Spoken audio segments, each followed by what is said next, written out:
आज आपण तयार करणार आहोत फक्त काळा मसाला वापरून भात। त्यासाठी इथे मी कुकरमध्ये तेल गरम करून घेतले आहे। त्यामध्ये जिरे आणि मोहरी छान तडतडू दिली आहे। लगेचच वरून कढीपत्ता घालून छान फ्राय केला आहे। एक कांदा उभा कट करून घेतला होता, तोही तेलामध्ये फ्राय करून घेतला आहे। तर यामध्ये अद्रक आणि लसणाची पेस्ट घालून हा कांदा परतून घेऊया।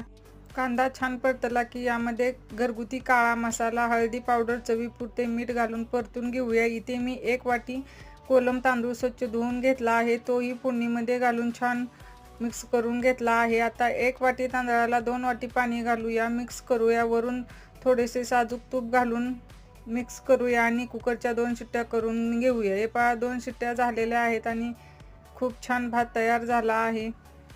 तर काळा मसाल्यामध्ये आपण खडे मसाले वापरतो, त्यामुळे इथे मी कुठलीही मसाले पावडर वापरली नाही। तयार आहे एकदम चमचमीत असा मसाला।